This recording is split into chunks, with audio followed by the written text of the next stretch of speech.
Bueno, pues empezamos la grabación.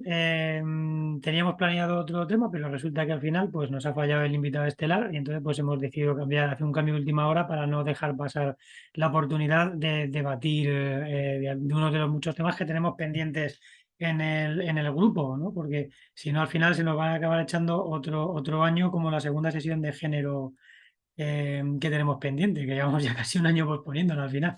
Es una cosa un poco larga. Entonces, la idea es tratar un poco los temas de la percepción y cómo sigamos las diferentes ideas que tenemos con respecto a la conceptualización o no conceptualización de los elementos de la percepción, ¿no? Entonces, esto viene de una conversación de Twitter que si somos capaces de encontrar, ya intentaré enlazar en la descripción del vídeo cuando lo vayamos a colgar en YouTube, pero que la idea es que el hereje, en uno de sus aforismos, que lleva ya más de 180, por cierto, que para ponerse al día ya hay que tirar mucho histórico, ¿no? Entonces, pues en uno de sus aforismos, el hereje eh, hablaba de la posibilidad de que la percepción tenga una parte, digamos, automática, que sea puramente instintiva, y otra parte que digamos que fuese conceptual, ¿no? Que fuese como al menos como dos partes en la percepción, de tal forma que hubiese una percepción que desde mi perspectiva entraría dentro de lo que serían los a priori kantianos, o una cosa muy similar a los a priori kantianos, que sería, digamos, esta intuición que se viene estudiando además desde los términos de la escolástica, como lo que es la intuición en contra de la sensibilidad, ¿no? Entonces, la percepción y la intuición, a mi entender, estarían en dos planos distintos, de tal forma que lo que es lo que nosotros entendemos como intuición serían una serie de automatismos que tenemos, digamos, grabados por la experiencia y por la forma que tenemos de funcionar desde una perspectiva mnemotécnica y puramente memorística, mientras que lo que es la percepción, digamos, sería el proceso actual de gestión de los datos que estamos recibiendo de los sentidos, que posteriormente van a ir a esa especie de memoria de largo plazo, que es la que en el nivel subconsciente daría lugar a las intuiciones. De forma que lo que yo defiendo fundamentalmente es que toda percepción implica una conceptualización previa, puesto que sin esa conceptualización previa es imposible que se generen las estructuras de memoria suficientes para que luego se den lugar las intuiciones, básicamente. Vale. Vale, ok. Yo voy a reformular un poco el debate tal como lo tengo yo en la cabeza, porque, claro, yo lo pienso en otros términos, pero a lo mejor sí, ya se acaba enlazando. Mi idea es que efectivamente hay una parte de la percepción que es no conceptual. No toda la percepción tiene automáticamente un contenido conceptual asociado. Y la cuestión, yo creo que sobre lo que vamos a acabar debatiendo, me da la impresión, es sobre en qué consiste esto de conceptual, o cuál es la naturaleza de los conceptos. Porque Posiblemente. sí, porque ahí para mí es muy importante distinguir entre si conceptos es lingüísticos o si puede haber también conceptualización prelingüística. Por decirlo rápidamente, si puede haber conceptualización prelingüística o no lingüística, entonces yo podría estar de acuerdo en que toda percepción es conceptual, pero no lingüísticamente conceptual. Es decir, que en toda percepción hay un proceso cognitivo de orden superior que podríamos llamar, es decir, que hay cierta conceptualización, pero no cierta conceptualización en términos lingüísticos o proposicionalmente articulados. Hay una tesis, bueno, es la tesis de un filósofo llamado John McDowell, bueno, que creo que sigue vivo a día de hoy, pero a finales del siglo XX, en los 90 o así, publicó un libro llamado Mente y Mundo, en el que defendía, basándose en Kant, porque él era muy, muy kantiano, o sigue siéndolo, defendía que la percepción es conceptual all the way down, es decir, que toda la percepción es conceptual, que cuando veo un árbol, yo de alguna manera tengo el contenido proposicional o proposicionalmente estructurado, ahí hay un árbol. en términos además muy lingüísticos. Ojo, esta tesis luego la revisó más adelante y matizó un poco y dijo, bueno, no siempre es en términos lingüísticos, pero bueno, en cualquier caso, en Mente y Mundo, él defiende algo así como la idea de que cada percepción que tenemos, cada cosa tal, por el hecho de que podemos enunciarlo, ya la tenemos en el momento de percibirla estructurada en términos lingüísticos en la mente. Algo así, ¿vale? Y hay muchos autores que se metieron con él por ello y que le dijeron que no, que hay muchas formas de percepción. Entre ellos, tuvo un debate de varios artículos que fueron respondiéndose mutuamente con Hubert Dreyfus, que basándose en las teorías fenomenológicas de Merleau-Ponty y otros fenomenólogos, hablaba del concepto de affordances y de cómo, que esto creo que salió también en nuestra conversación por Twitter, y de cómo la percepción no es proposicionalmente estructurada desde el principio, sino que más bien hay algo así como seguir las affordances, que son algo así como puntos en los que el entorno te pide de alguna manera, te solicita que actúes de una determinada manera o de otra, y que ahí es un proceso inconsciente en el cual no entran en juego, por supuesto, las palabras ni los conceptos en un sentido lingüístico. Y ahí McDowell y Dreyfus tuvieron un debate de varios artículos respondiéndose mutuamente, debatiendo esta cuestión. Entonces, así es como yo enfoco la cuestión. Y mi posición es que yo estoy con Dreyfus en que la percepción no es conceptual desde el principio. Vale. Y ahora podemos seguir debatiendo sobre qué significa todo eso. Claro, es lo que dices tú, al final es que entendemos por conceptual, ¿no? Y que entendemos por concepto y conceptualización como tal. Entonces, hay una cuestión que es importante con respecto del funcionamiento propiamente dicho de nuestro cerebro. No solamente de nuestro cerebro, sino de nosotros como egos, ¿no? Como sujetos con voluntad. Entonces, y es que lo que es la forma de conceptualizar que tenemos los humanos no puede ser exenta del lenguaje. O sea, no se pueden conceptualizar ningún tipo de experiencia que no podemos expresar.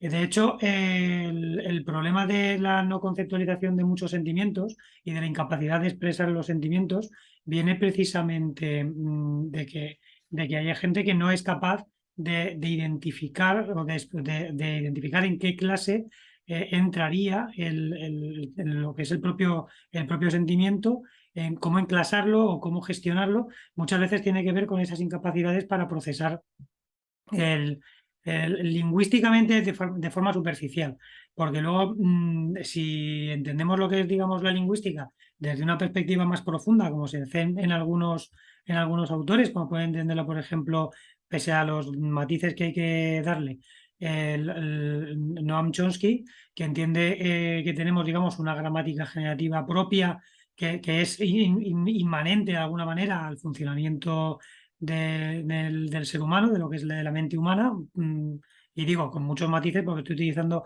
expresiones que no me terminan de gustar mucho, ¿vale? El tema de mente, la mente por sí no es exenta, es decir, no vive por sí sola.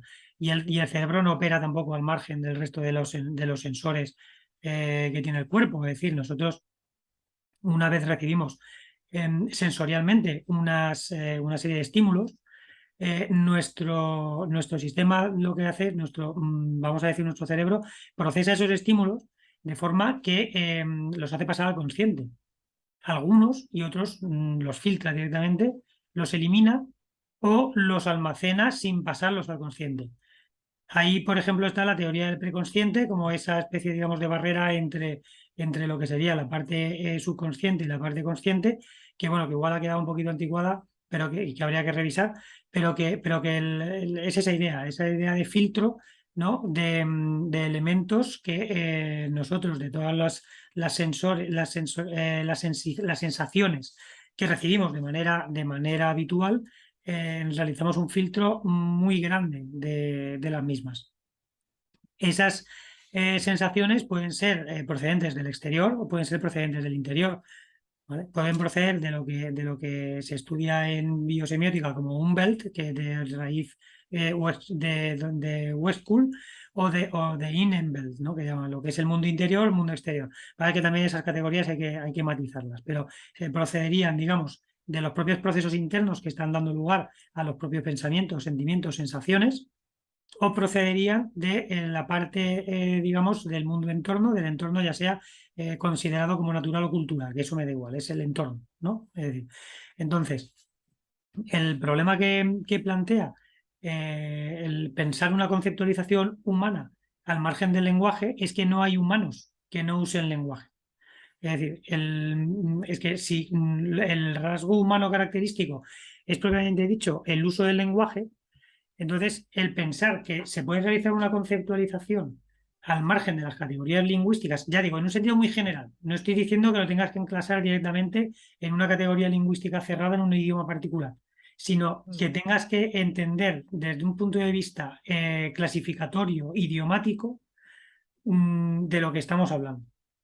Entonces, esas conceptualizaciones no surgen de la nada. Esas conceptualizaciones surgen por un proceso muy largo de aprendizaje que se va dando, que va teniendo lugar a lo largo de una serie de exposiciones reiteradas y que permiten que nosotros funcionemos en base a una serie de clasificaciones que tenemos automatizadas.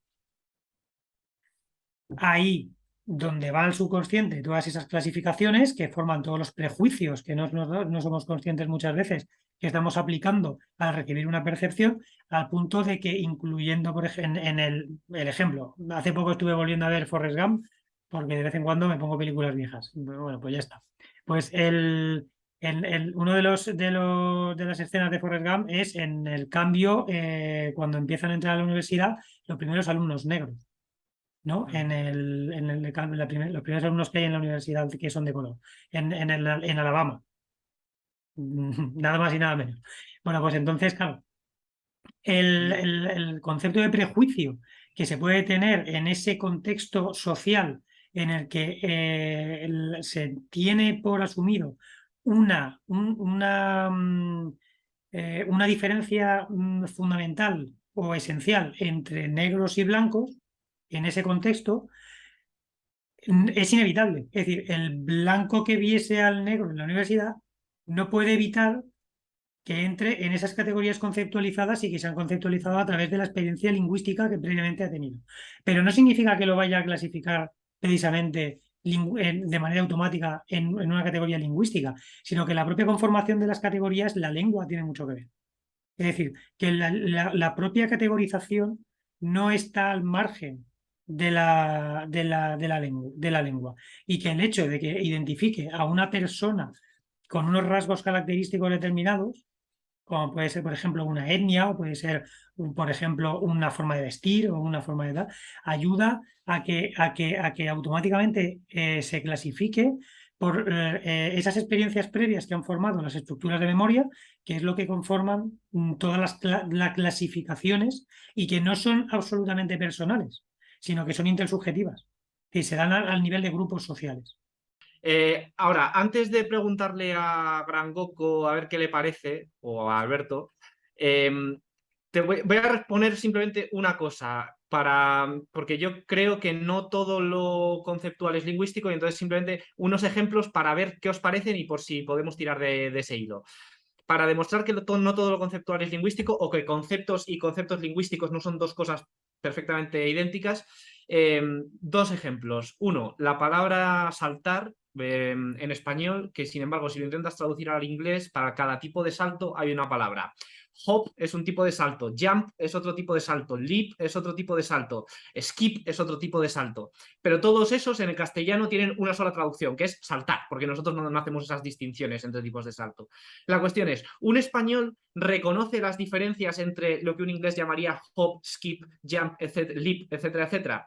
¿Las reconoce a pesar de no tener palabras para ello? Yo creo que sí. Bueno, creo que la respuesta es obvia, sí. Entonces, frente al constructivista lingüístico radical, que no digo que tú lo seas, pero los que dirían que, digamos, no podemos percibir una diferencia si no está codificada lingüísticamente, pues aquí la evidencia apunta a lo contrario, a que sí podemos percibir. Y aquí es donde la cuestión es, ¿pero es percibir o conceptualizar? Y yo digo, conceptualizar diferencias, es decir, podemos tener el concepto de hop o de un tipo de salto concreto que consiste en hacer pequeños saltitos o no sé qué, lo que sea, sin necesidad de tener una palabra para ello. Simplemente lo dejo ahí. Y otro ejemplo. Si pensamos, por ejemplo, en 20 personas saltando a la comba a distintas velocidades, a distintas frecuencias, pero son muy sutiles.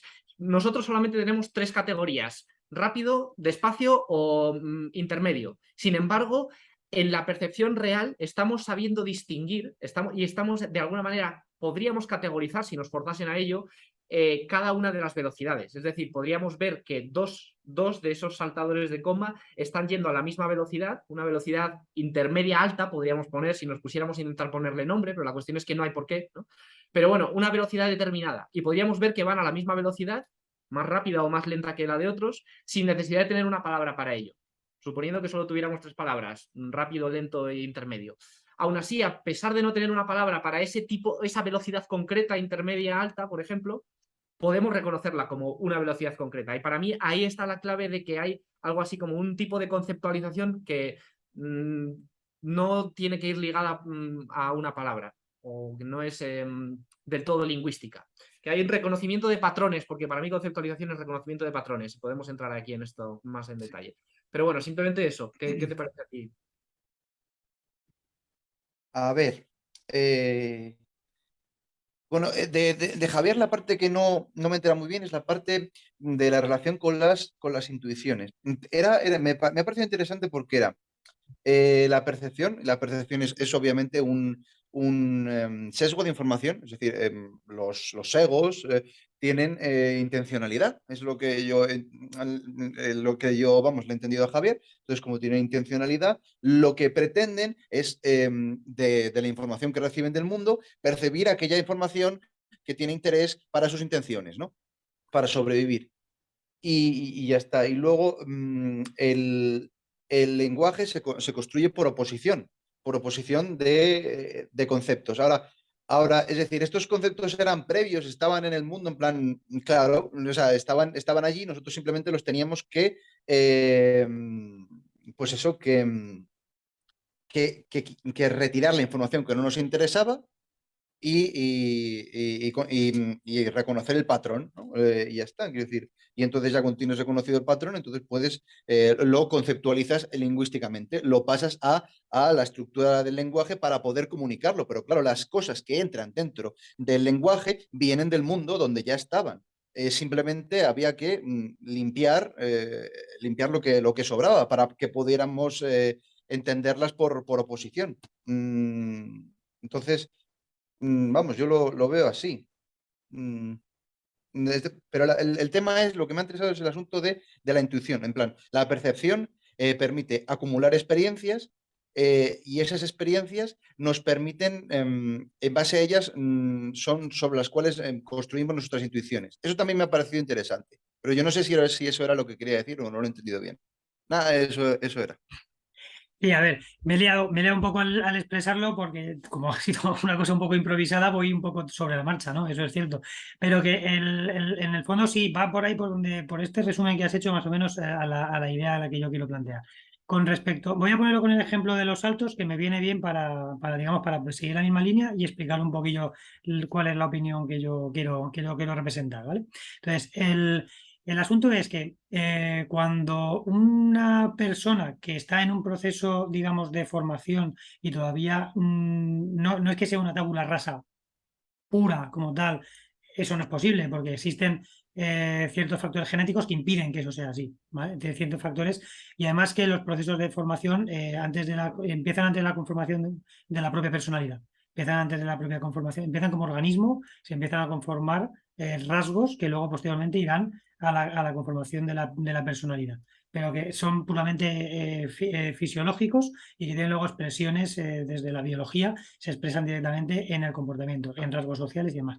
Viene un poco en la misma línea que defendía Julio en un episodio anterior sobre los superestímulos, ¿no? Que hay unos condicionantes biológicos que impiden que, digamos, que seamos una tabula rasa pura, ¿no? Eso, Todo ego procede de otro ego y por lo tanto es susceptible de una herencia. ¿no? Claro, efectivamente. ¿Qué es lo que pasa? Que el proceso por el cual nosotros conformamos lo que luego posteriormente llamamos intuiciones, las intuiciones kantianas a priori, yo las niego radicalmente. Es decir, no hay intuiciones a priori, de nada, absolutamente de nada. Entonces, lo que hay es un proceso que en el ámbito de la filosofía de Gustavo Bueno se llama anamnesis, que es el proceso, digamos, de recuerdo pero desde la operatoriedad, es decir, es un recuerdo de operaciones previas. Entonces, es una cosa muy materialista, muy enfocada, digamos, a la operación en el mundo, que un mundo que además preexiste al ego, un mundo en el cual el ego se tiene que insertar, ¿no? Los egos personales, los egos diminutos, que se llaman también dentro de esta corriente filosófica, pues se insertan dentro de un mundo que ya está en rodadura, ya está rodando. Entonces, ¿qué es lo que hace posible distinguir lingüísticamente esos tipos de saltos y esos tipos de pues las operaciones previas a las que el ego se ha sometido? Es decir, esta persona en formación, vamos a poner por ejemplo el ejemplo de un niño que está creciendo y está empezando a ver jugar a sus hermanos mayores o a sus compañeros de colegio a saltar a la comba y Sí, detecta, estás diciendo que hay intuiciones heredadas, ¿no? no, que son conformadas. Es decir, que la intuición es un proceso de automatismo de una conformación previa.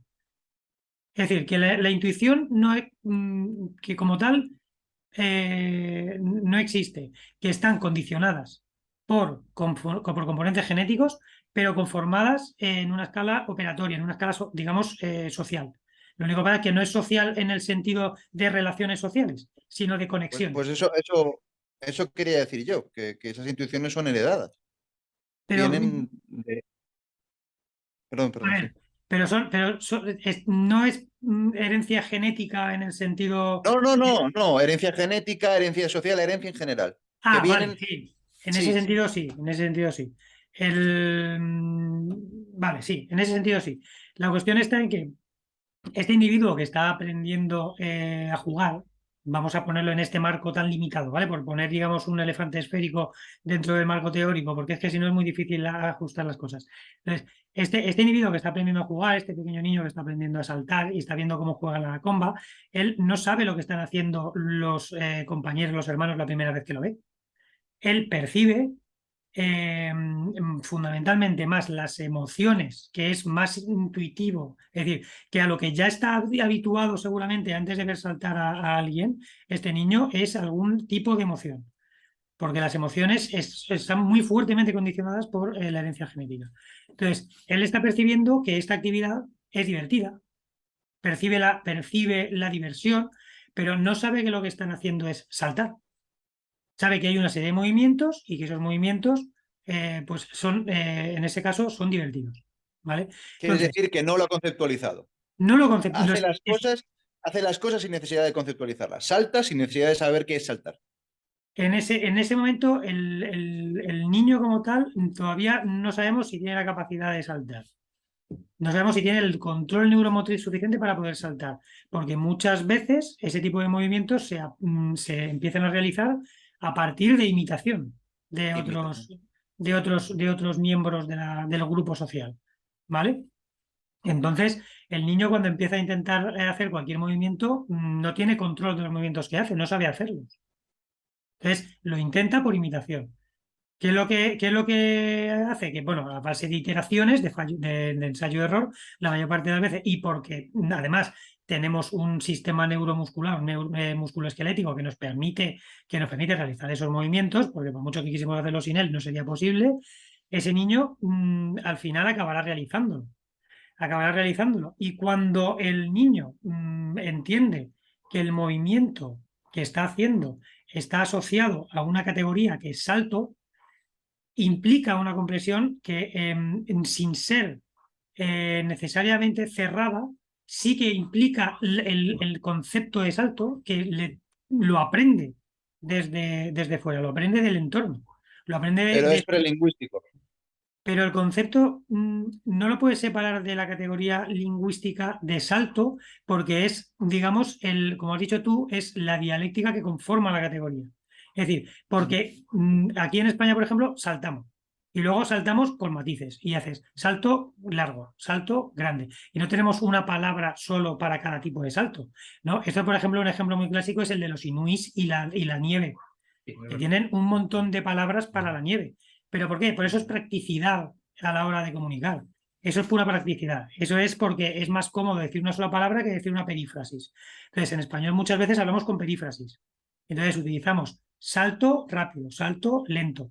Podríamos tener una palabra que fuese para saltar rápido, pero tenemos esta forma de componer las oraciones de tal manera que lo hacemos en cadena. Lo hacemos mediante perífrasis lingüísticas. ¿Qué es lo que pasa? Que cuando, y me parece mucho las tres clases que has dicho, porque normalmente si tú hablas con un niño, los niños o saltan rápido o saltan lento, no saltan a media. Intermedio es un concepto que la mayor parte de los niños no tienen, es un concepto ya mucho más avanzado, ¿no? Entonces, y que precisamente se diferencia dialécticamente. Se Sí, sí, diferencia por precisamente oposición a alto y abajo.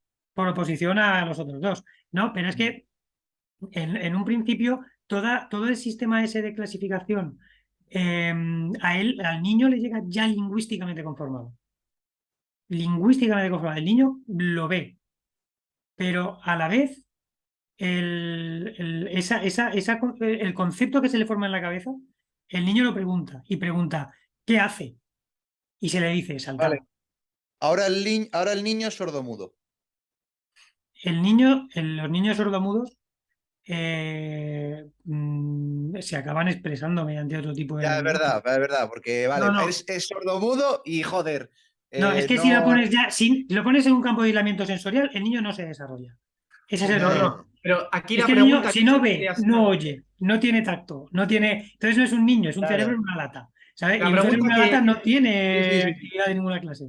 La pregunta que yo creo que apuntaría a lo que queremos apuntar es, ¿y si el niño es un niño salvaje? Es decir, estos niños que no fueron, Exactamente. como ha habido casos conocidos, ¿no? Que no fueron criados por humanos, sino que fueron criados por lobos o por Pero fueron criados camellos por o lobos y por todos hienas. estos. Y esos niños normalmente sí que desarrollan la capacidad lingüística de esos animales. O sea, Sí. esos son capaces de cantar y de comunicarse con lobos y con ese tipo de cosas. Pero Entonces para sí mí que tienen Sí, vale, pero para mí lingüística. la cuestión fundamental para enmarcar este debate sería un niño salvaje que se ha criado con lobos, que obviamente no tienen un concepto de salto, ve a otro niño saltando así y a otro, un tercero, saltando así, saltos grandes versus saltos pequeños o lo que sea, lo puede conceptualizar como dos cosas distintas. Aunque no tenga Claro. palabras para ello, ni mucho menos, ni siquiera los lobos tengan aullidos que representen saltos, aunque no tenga nada que se pueda decir lingüísticamente apropiado para captar eso como dos cosas distintas,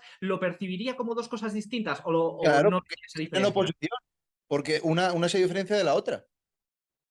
Es Pero que se diferencia, ¿en qué sentido? Si no lo puede conceptualizar como diferente, porque la tesis más fuerte de los que dicen que la percepción es conceptual todo el rato es, si no está conceptualizado y además lingüísticamente conceptualizado, no percibes la diferencia. O sea, alguien que no sepa una palabra o una perífrase, da igual, pero que en cualquier caso una estructura lingüística para captar cierto aspecto de la realidad, no lo ve, no lo percibe. Eso es la Pero tesis. incluso aunque no lo tuviera heredado ningún sistema lingüístico, que eso es imposible, porque él solo por haberse desarrollado en el mundo ha tenido que adoptar alguno, incluso aunque sea el de los lobos o lo que sea, eh, el propio evento, el propio fenómeno en el mundo, generará una representación en su cerebro por el cual, aunque no sea lingüísticamente transmitible, porque es un sistema propio que se inventa, aún así sí que tendrá en su cabeza ambos conceptos, aunque no pueda transmitirlos. Yo a estoy de ver, acuerdo con esa posición, pero creo que Javier, por ejemplo, no estaría de acuerdo. claro, a ver, lo que estoy diciendo es que hay que entender el lenguaje desde una perspectiva muy generalista, o sea, el lenguaje en el sentido general, es decir, como la capacidad lingüística de comunicación humana. No es como lenguajes concretos en cada caso, porque hay multiplicidad de lenguajes concretos, pero es que los propios niños sordomudos que son educados en unos entornos, por poner un ejemplo, ¿no? Que son educados en unos entornos en los que no se les enseñan lenguajes de signos, desarrollan ellos mismos de No, no, forma no, entre sí en el vamos al mundo, niño salvaje, vamos desarrollan al niño eso mismo. salvaje. El niño Vamos al salvaje, niño salvaje porque el niño salvaje no tiene a nadie a quien transmitir. el niño, es que eso niega la posibilidad de que haya comunicación interespecies. Y es que hay comunicación Vale, interespecies. sí, no, la comunicación entre especies yo ya la he comentado antes y he dicho que sí. Lo que pasa es Pero que la digamos, forma de que no comunicación tiene otro ser humano, que no pero tiene otro ser humano. la forma de comunicarse de un humano y de otras especies animales es distinta. De Sí, hecho, sí, sí. los niños educados, digamos, o no educados en entornos naturales, este tipo de niños salvajes, lo que tienen son grandes problemas para entender precisamente al mismo nivel que cualquier otro ser humano. O sea, no entienden muchas cosas, que no conceptualizan las cosas. Precisamente Con porque muchos no tienen- años, con muchos años sí. O sea, con muchos pero no años. llegan algunos, no todos. He Ujú, visto varios documentales al respecto y no todos han llegado a conceptualizar o a integrarse moderadamente en un entorno humano. Siempre mantienen además ciertas conductas que son de las primeras que aprenden, ¿no? ujú. Pero que este mito de Tarzán que es criado por los monos y llega a ser un señor de una corte prácticamente Ah, de una corte, ¿no? Porque bueno, pues es que es un sí. poco. O sea, eso es un No, absurdo, es decir, no puede yo, yo, relacionarse socialmente nunca con un ser humano que se ha sí, educado en ese entorno. yo No, estaba pensando en el hombre este que criaron los lobos, este que acabó en el bosque con no sé cuántos años y una loba le adoptó, que vive además aquí cerca, vive en Lugo, que vive en una zona rural. Que ese tío lo que hace, vamos, ha salido un montón de veces en la tele y que pasó muchísimos años, o sea, de su infancia viviendo entre los lobos y que luego de repente le encontraron y le directamente para la mili. porque le tocaba por edad. Bueno, que me está avisando el aparato Ah, este que nos 40 queda un minutos. minuto de grabación. Vamos a hacer un pequeño receso, ¿no? Y volvemos a iniciar la sesión.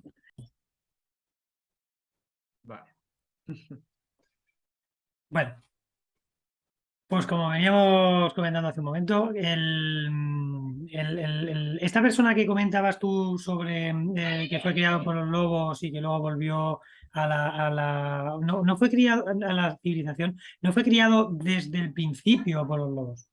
Es decir, No, no, era un niño de 4 o 5 años, que no sabía hablar y no sabía nada y no, ahora no me acuerdo, no sé si lo abandonaron sus padres o no sé qué le pasó, que acabó solo en el bosque y encontró una familia de lobos y él cuenta que recuerda que los lobos estaban como comentando entre ellos, ¿qué hacemos con este? ¿Es una boca más, tal? ¿Nos lo comemos?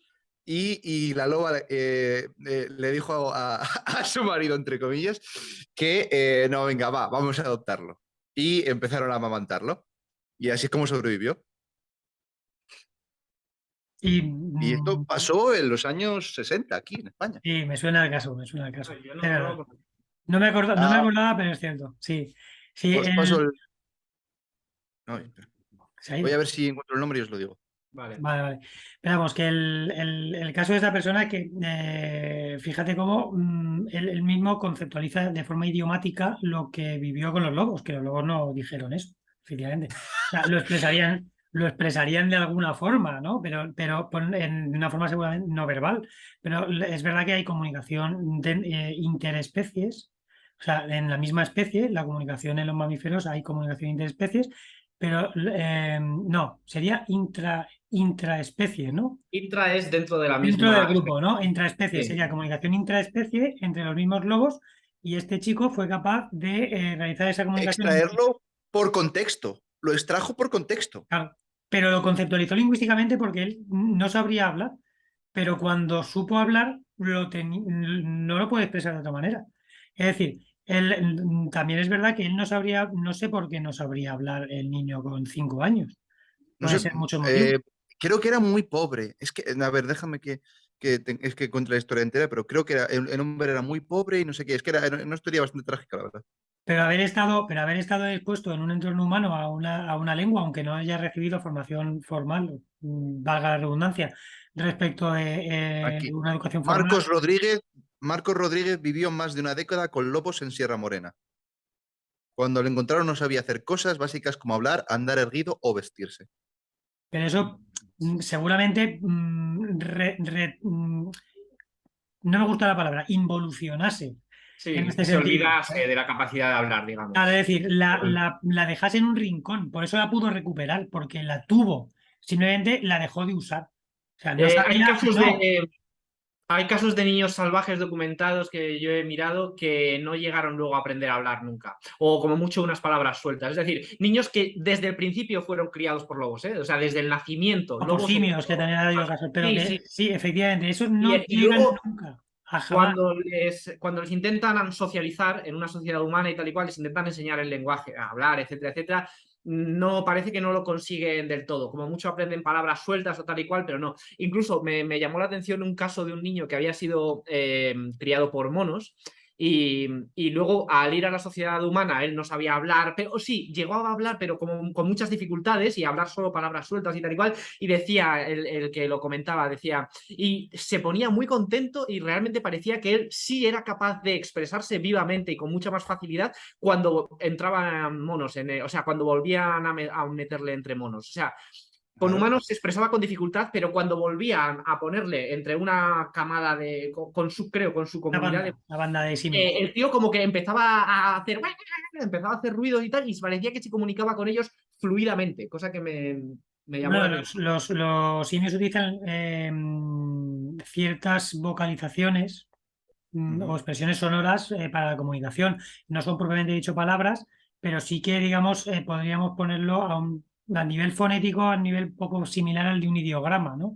Es decir, representarían emociones, representarían actividades, representarían cosas. No es propiamente una palabra, pero sí que tienen cierta comunicación de tipo verbal. No, no idiomática, propiamente dicho, porque un idioma implica una doble articulación, A ver, es decir, el idioma es una cosa, lo que son las lenguas pues como tal humanas son una cosa muy concreta, ¿no?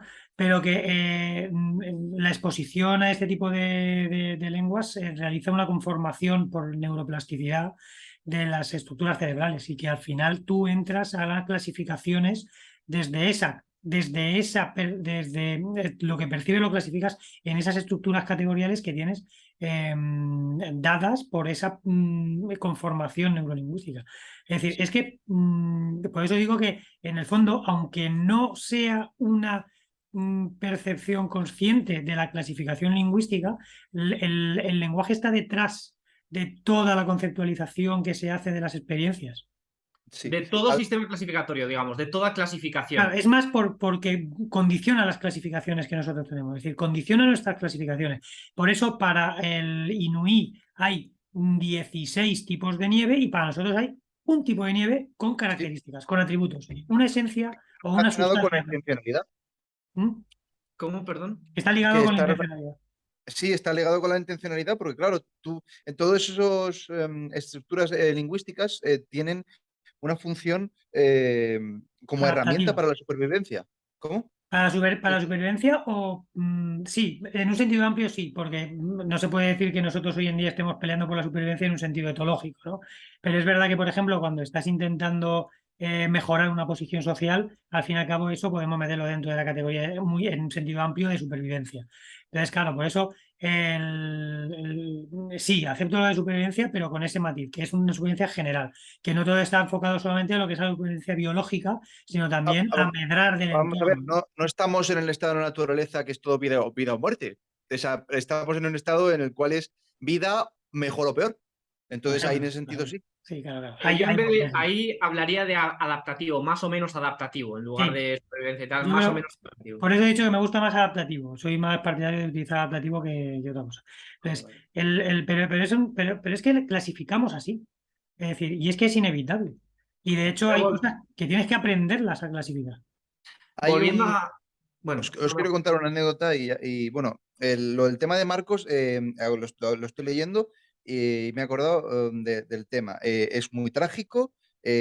Su madre muere poco después de dar la luz. Su padre se va con otra mujer que tiene otro hijo. Al hijo lo vende a un cabrero. El cabrero lo pierde por Sierra Morena al niño O sea, el niño estaba acostumbrado en su vida a recibir maltratos y nada más. mm, de su padre y de cualquiera. Y luego ya acaba con los lobos. Entonces, por eso no sabía nada, no sabía leer ni escribir. Pero bueno, a lo que iba, a la anécdota. Por ejemplo, yo tenía tres pavos, tres pavos gigantes. Entonces, una cosa que hicieron un día que me pareció muy gracioso es cada pavo tiene su propio timbre y su voz es única. Entonces se reconocen entre ellos pues, de esa manera, se identifican por su voz. Entonces, una cosa que hicieron que me pareció muy gracioso es ellos se van organizando en diferentes formaciones. Cuando se mueven, siempre están en formaciones defensivas. Siempre están preocupados de que venga un animal y se los coma, cosa que pasa muy rápido. Entonces, una cosa que me hizo mucha gracia es la pava se puso y dijo, mira, yo voy a hacer así. Y cuando yo hago así, me escondo. Y me escondo aquí. ¡Pah! Y lo hizo varias veces, como intentando decirles a los otros, este es el ruido que tenemos que hacer para dar la alarma y entonces nos escondemos. Era un poco esa especie de protocomunicación. Y Qué los otros lo curioso. aprendieron. O sea, Sí. sí. A partir de entonces, ese tipo de graznido se convirtió en el graznido de De peligro. alarma. Y se escondían. Sí. Claro, Increíble. efectivamente. Es que no hay una distinción clara, completamente clara, entre los fenómenos culturales y los naturales, ¿no? Entonces, hay culturas etológicas, por decirlo de alguna forma. Entonces, eso hay que tenerlo en cuenta. Y claro, en ese contexto en el que has descrito, Alberto, pues los pavos desarrollaron que de algún lado tendría que venir. Habría que estudiar como por qué la pava en un momento determinado le dio por hacer eso. Será una cosa. Estábamos en No una conozco zona mucho el mundo de nueva. los pavos, la verdad. Estábamos en una zona nueva. O sea, los llevé a una zona de pasto nuevo y había mucha hierba alta. Y la hierba alta es algo que a todos mis animales les da mucho miedo, porque no ven venir en la distancia al depredador. Y entonces se sienten vamos, en la necesidad de desarrollar algún tipo de medidas de defensa que les haga sentirse más seguros. Claro, pero porque son presas. Ujú. Porque los gatos, por ejemplo, con la hierba alta no tienen miedo. Ujú. Los gatos se mueven bien, van culebreando entre la hierba y tal, se mueven, son cazadores. Es otro, Sí, es sí. otra, eso Es digamos, que el si te condicionante puedes subir a biológico. los árboles, si te puedes subir a los árboles tienes una ventaja muy importante. Sí, sí, sí, sí, sí. Yo he visto a los gatos de una zona que tengo por aquí ajardinada cerca y además cazar palomas saltando desde los árboles, saltándoles encima de las palomas, enganchándolas al vuelo.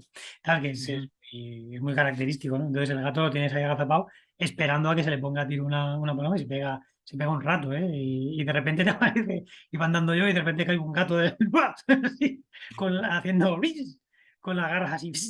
¿Sabes? Y dices tú, "Oh, Dios, qué susto". No te lo Pero esperas, lo malo de estás los pendiente gatos de lo que hay en los árboles.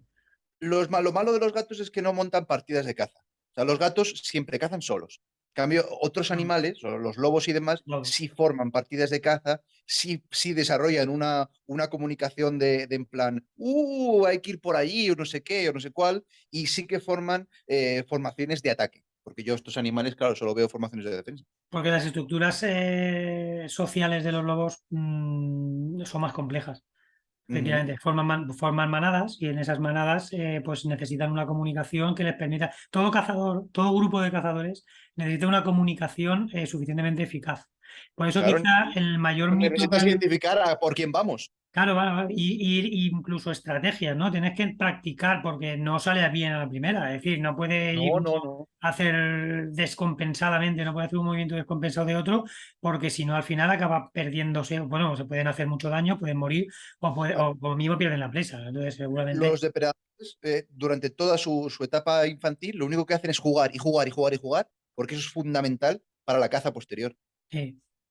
Efectivamente, y suelen tener periodos de formación más largos, además, que los que no son, que los que son presa.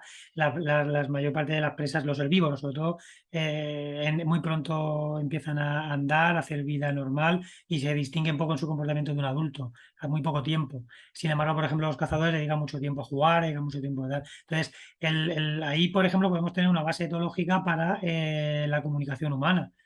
Puede tener fundamento en el largo periodo de desarrollo, o al revés, el largo periodo de desarrollo humano, está relacionado con la necesidad de estrategias de caza muy complejas en los grupos primitivos de homínidos primitivos. O sea, no sería descabellado, ¿vale?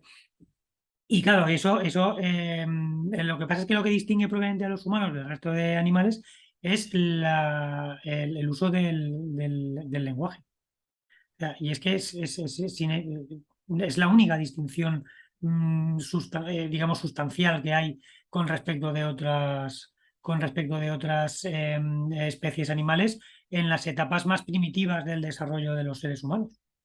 Es decir, el uso del lenguaje. Y el uso del lenguaje, además, que por lo visto, y según los estudios que se vienen haciendo en los últimos 50 años, que tampoco son nuevos, la mayoría tienen ya un desarrollo muy antiguo, tiene mucha más antigüedad de lo que se supone.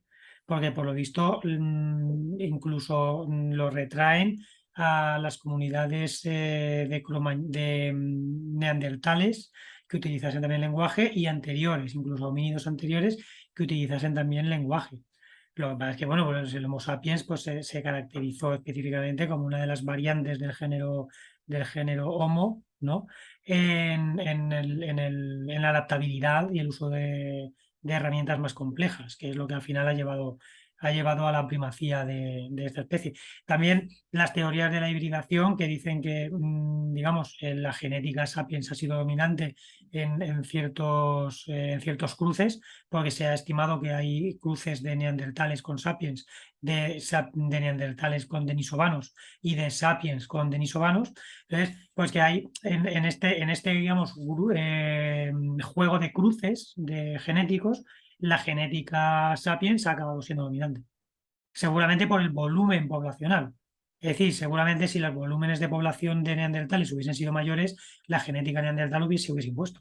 Pero si eran más prolíficos los sapiens, pues al final los sapiens acabaron diluyendo en su acervo genético los códigos genéticos de otras especies, digamos, es que también especies, lo llamamos especies Homo, pero al ser genéticamente compatibles y reproducibles entre sí, no podríamos tampoco considerarlos como especies distintas en algún sentido.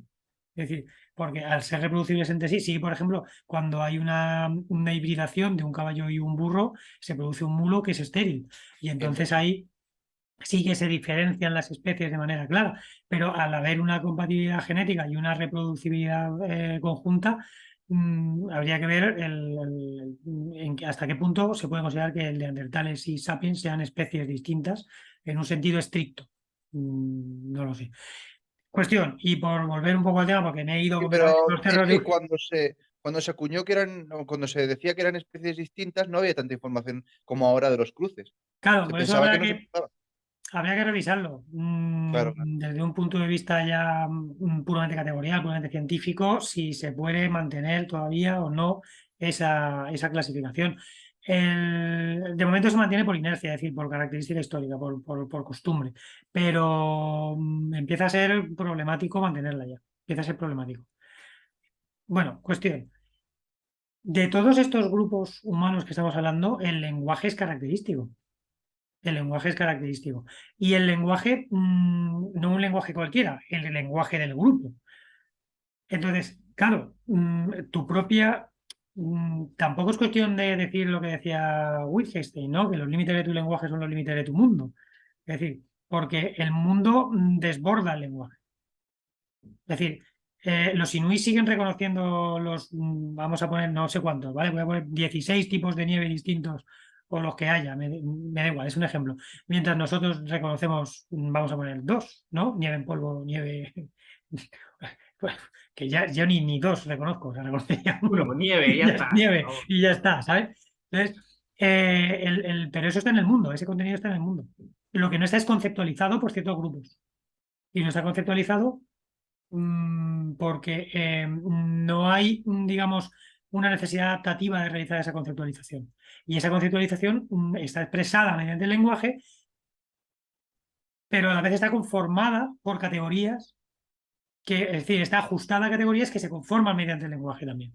Por eso digo que la relación entre el lenguaje y la conceptualización, sin ser, digamos, uno a uno, no es lo mismo porque no es lo mismo, pero sí que existe una correspondencia dialéctica entre la conceptualización y el lenguaje que es inevitable. A ver, una pregunta. El mundo nevado del Inuit es más amplio que el mundo nevado del occidental, que solo tiene, del nuestro, que solo tenemos una palabra. Si pudiésemos hablar del mundo en unos sentidos tan restrictivos, sí.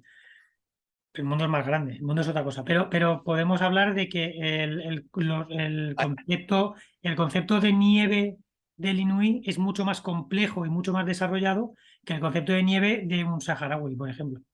entonces, hay más mundo para el Inuit que para el saharaui. Es que el concepto y el mapa del mundo no es el mundo.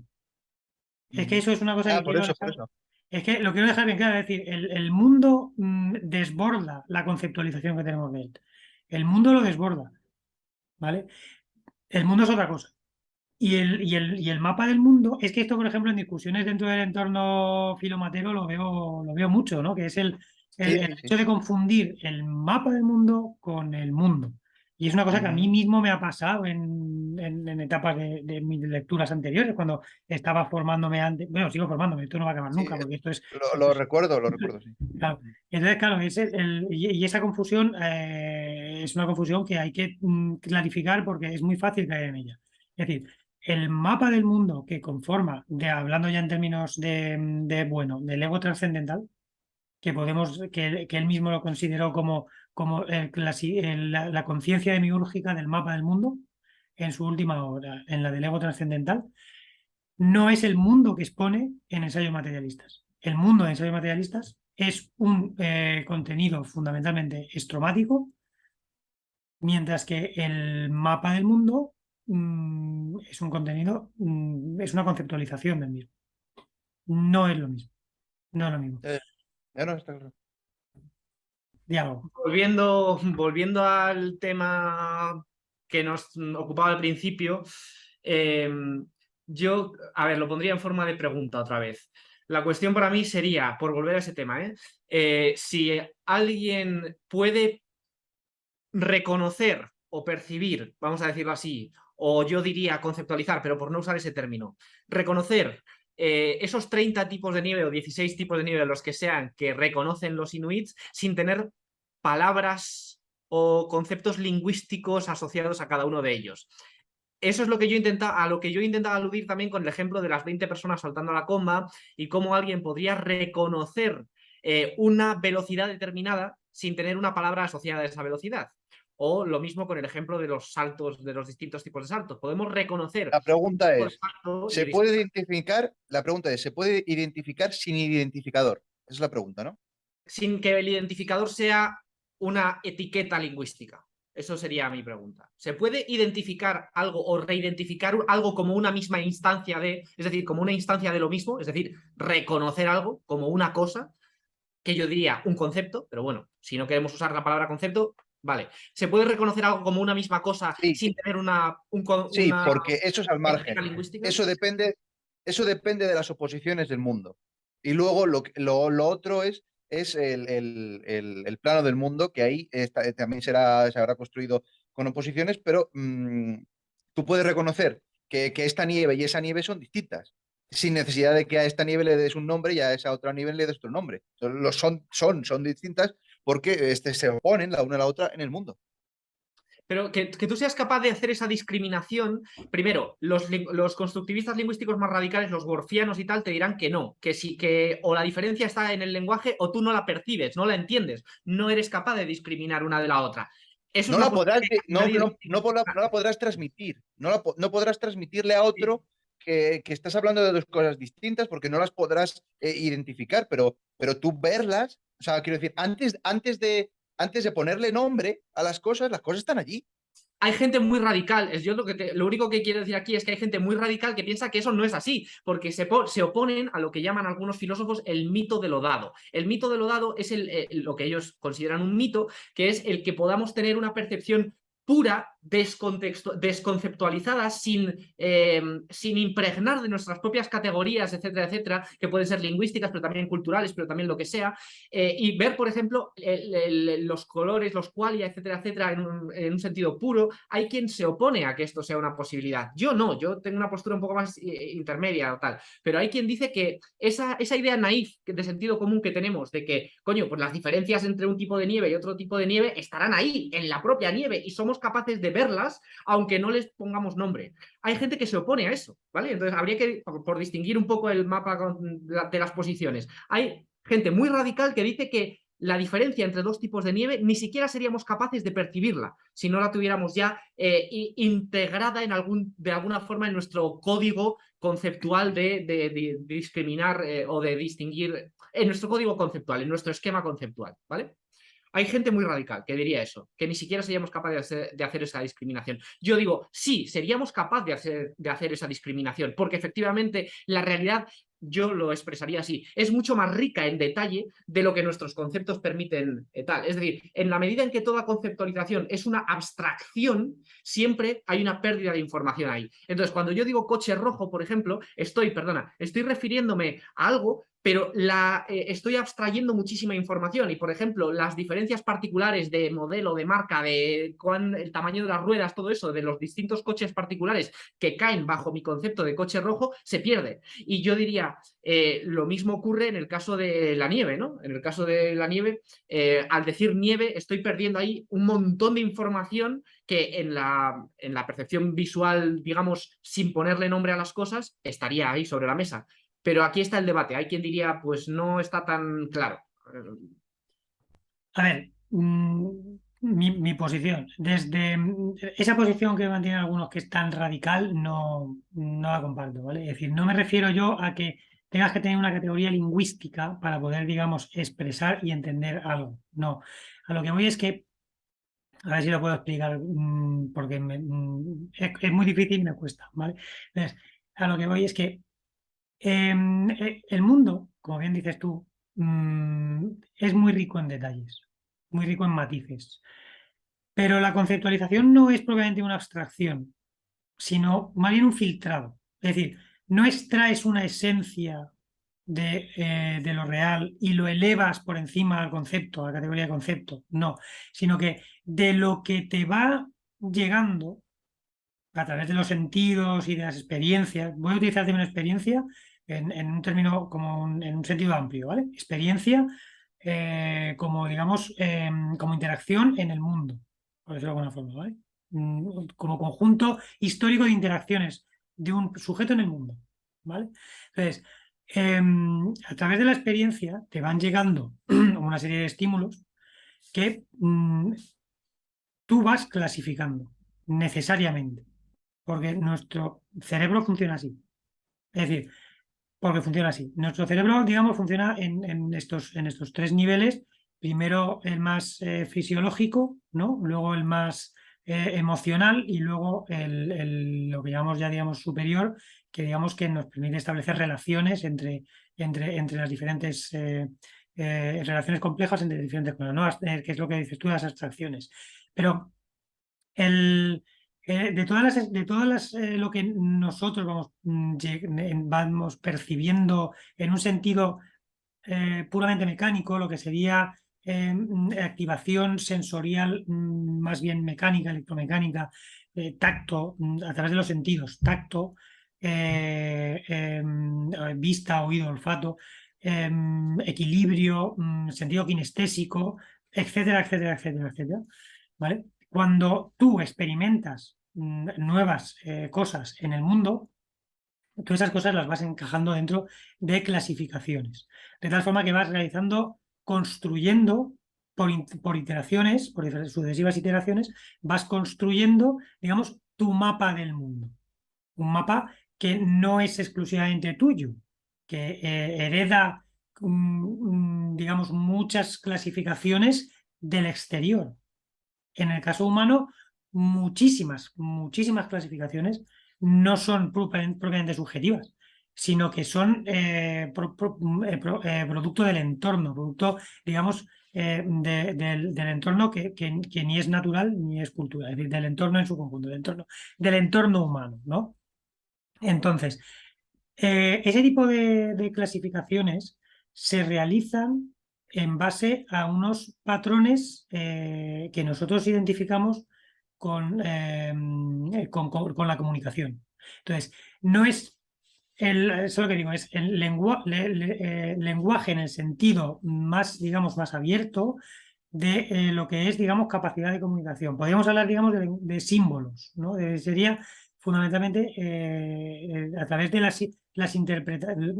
simbólico, las interpretaciones que nosotros hacemos de las experiencias que tenemos en el mundo dependen de de nuestra capacidad de clasificación, que es a su vez dependiente de nuestra capacidad, digamos, de recibir del entorno la comunicación de esas experiencias. Entonces, como la comunicación humana es lingüística, el lenguaje condiciona inevitablemente nuestra capacidad de clasificar el mundo.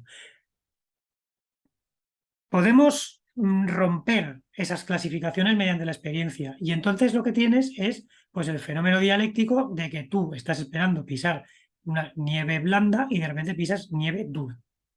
Por poner un ejemplo chorras total, ¿vale? O sea, un ejemplo, ¿vale? Entonces, en ese momento tu concepto de nieve cambia y esto no es nieve. Empieza por negar la clasificación que tienes, porque no se corresponde a lo que tú entiendes que es la nieve, ¿vale? Entonces, esa clasificación negada te obliga a conceptualizar la clasificación de nuevo. Entonces, ¿cómo lo haces? Dices, vale, pues no es nieve, es nosotros, por ejemplo, utilizando una regla de composición, llamamos, bueno, pues no es nieve blanda, es nieve dura. Y cuando antes necesitábamos solamente una palabra o necesitamos, digamos, un concepto para interactuar con el mundo, que es nieve, ahora necesitamos ya un concepto complejo, que es un concepto que está compuesto por dos conceptos, que es nieve dura, nieve blanda. ¿Vale? Es a lo que voy con el tema de que el lenguaje condiciona las clasificaciones. No que necesites una etiqueta como tal lingüística y demás, sino que el propio fenómeno de clasificación está condicionado por las categorías lingüísticas que tú tienes. Porque tú no puedes decir, vale, esta nieve es Strashaus. Dice, pues que no, Strashaus no es una categoría que tú tienes, no sabes lo que significa. ¿Sabes? Pero esa categoría Es está y tú no has muy puesto buena esa nombre. postura, ¿eh? ¿Mm? Me ha gustado esa postura mucho, ¿eh? Porque es en plan, em, no haría falta etiqueta, pero es que ya venimos con una etiqueta previa, tal que cuando nos encontramos con algo que nos acudimos a nuestra lengua, a la conceptualización lingüística, y desde ella establecemos por oposición con el mundo real las las nuevas etiquetas. Claro, Eso está muy bien. Está muy esa bien. es la posición que vengo defendiendo desde el principio, pero ya digo que es que como es difícil de expresar, porque es una cosa un poco compleja, ¿sabes? Igual no lo he hecho bien, ¿vale? Es posible porque me puedo equivocar. Pero que esa es la idea básicamente que quería yo defender y por eso decía que necesitamos, que no podemos abstraernos en el sentido de separarnos de las clasificaciones lingüísticas para poder, digamos, conceptualizar el mundo. Porque no podemos operar al margen de las mismas, pero que el mundo lo experimentamos operatoriamente. El mundo lo experimentamos a través de nuestra interacción con el mundo, de las relaciones, tanto apotéticas como paratéticas, en el sentido de, bueno, es decir, tanto las que son de operaciones con cuerpos, digamos, a corta distancia, con las manos, manipulando, como las, digamos, operaciones, digamos, de percepción, porque siguen siendo operaciones físicas. Nosotros necesitamos unos transductores, que son ojos, unos traductores, que son sensores del tacto, que nos permiten convertir señales en otro tipo de señales, señales del exterior, en señales internas, y que a través de esas señales nosotros, cuando llegan a nuestro cerebro, enclasamos en un bagaje que ya tenemos previamente establecido. Y ese bagaje previamente establecido lo tenemos condicionado por las categorías lingüísticas. Por eso el inuí que pisa tres tipos de nieve distintas y te va diciendo esto es esto, esto es esto, esto es esto, y tú te ves obligado a dialécticamente, cuando te enfrentas a una nueva, a conceptualizarla desde tus categorías que Ya, están ya preconfiguradas a un nivel lingüístico porque te las han comunicado, porque vienen del exterior, son intersubjetivas. Esa Vale, es vale. a lo que iba. Vale, vale. Sí, sí. A ver, entonces no estamos tan en desacuerdo como podría parecer en un primer momento, porque claro, ni tú estás defendiendo que todo sea lingüístico desde el principio hasta el final, ni yo estoy defendiendo que todo sea extralingüístico y que los conceptos no tengan nada que ver con el lenguaje. Evidentemente, comparto lo que tú dices de que la conceptualización está ya impregnada del lenguaje. Yo lo que quiero ver, para mí lo interesante es ver los casos raros, los casos límites, si hay una posibilidad, aunque sea aunque no se dé mucho en la práctica, pero una posibilidad, como en el caso, por ejemplo, de los niños salvajes o tal y cual, de que haya conceptualización no lingüística, o ver un poco ahí dónde están las junturas de esas dos cosas, de conceptual y lingüístico, porque creo que no coinciden al 100%. De nuevo, creo que no se identifican al 100%, no es No, idéntica una cosa con claro, la al otra. Vale. 100%, al 100% no puede ser porque son dos categorías distintas. Entonces no pueden coincidir al 100%, pero sí es verdad que están correlacionadas. Ojo, hay quienes dicen que sí, hay quienes dicen que A ver, es que conceptual eso es es una igual a posición, lingüístico. es que esa posición no se sostiene en la experiencia, es decir, esa posición no vale, esa posición. Bueno, hay quien lo dice, pues bueno, también hay quien dice que ha visto aliens. Yo todavía no he visto ninguno, ni creo que nadie haya visto de verdad aliens en realidad, pero habrá quien desde sus categorías tenga la sensación subjetiva de haber estado en contacto con vida extraterrestre. Vale, entonces vamos a seguir con el modelo que nos has ofrecido ahora mismo de reconceptualización, el modelo que, digamos, cómo funciona el cambiar de concepto o reconstituir, reconfigurar un concepto porque en el contraste con la experiencia choca la experiencia con lo que tenías, con el concepto que tenías. En el caso de pisar nieve y darte cuenta de que por la textura o por la consistencia no encaja con el concepto que tenías tú de nieve. Un segundito porque me está avisando esto de que quedan 4 minutos de grabación. Como vamos a trompicones, lo Vale, paramos ahora y seguimos después de la publicidad. vale, ok. Vale, Yo ya, bueno, yo ya me tengo que ir, sí, la verdad, porque tengo que guardar los animales y un montón de cosillas ahora. vale, Vale, O sea que Alberto, ya pues me nada. despido. Pues vale, hasta pues luego, bien, Alberto, Venga, encantado. Venga, venga, hasta hasta chao. luego. luego. Vale. Bueno, pues ya estamos de vuelta después de esta breve pausa. Vale. A ver, yo quería hacer una apreciación sobre el tema, el modelo este que has propuesto de la reconceptualización, en el caso de pisar nieve y darte cuenta de que por su consistencia no puede ser como tú pensabas que era. Y tú dices, entonces lo combinamos con otro concepto, que es el concepto de dura o blanda, el que fuera el caso, da igual. Y entonces tenemos un nuevo concepto, un concepto a lo mejor si se quiere más complejo que el anterior, que en vez de ser nieve es ahora nieve dura o nieve blanda. Pero yo te pregunto, ¿qué pasaría, según este modelo, en el caso de alguien en cuyo lenguaje no existieran los conceptos de blando o duro? Imagínate que es un lenguaje de una tribu primitiva extraña en el cual no existen los conceptos de duro o blando, Por lo ni hay que conceptos que se parezcan, que sean traducibles. a ver, Eh, lo primero que es muy difícil que no haya concepto de duro y blando en ya lo sé, ningún ya lo sé, lenguaje, porque ya son lo sé. muy generales, son muy Obvio, básicos, obvio. ¿vale? Pero bueno, vamos a un concepto que todas las culturas tienen, bueno y malo.